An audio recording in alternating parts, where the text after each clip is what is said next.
Hi, my name is Tim Peterson. Today is November 3rd, 2021, and today I am going to be discussing the Module 13 video that we needed to film, which is over the sheep kidney dissection.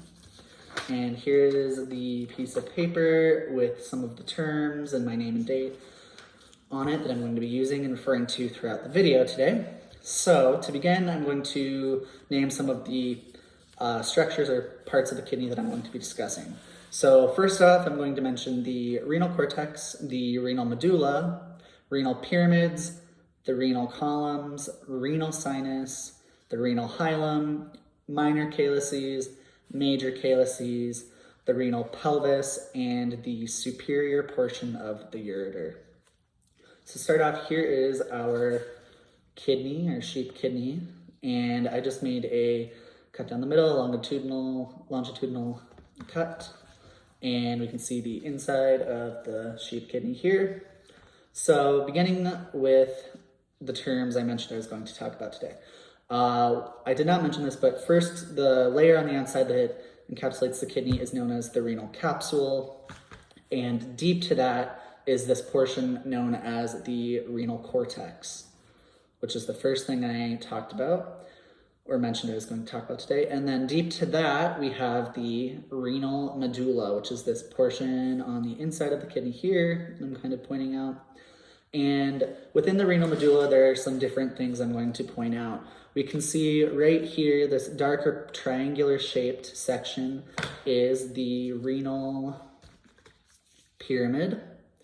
And between this renal pyramid and this one, there would be something known as a renal column. So the renal column is the portion that separates the different renal pyramids.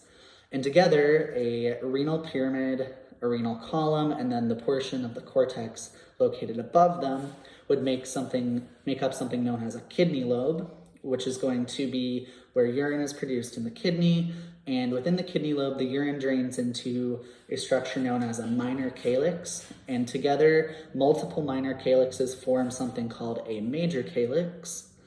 And multiple major calyxes then together drain into what is known as the renal pelvis.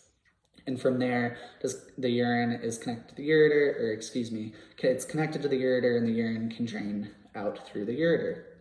So next, I'm going to mention the renal sinus, which is in the middle of the kidney. It's this section right here, renal sinus. And the renal sinus contains a entry and exit point known as the renal hilum, and the renal hilum is the entry and exit point for the renal artery, the renal vein, and the ureter. And lastly, we are going to point out the superior portion of the ureter, which is located on the outside of the kidney right here. Thank you.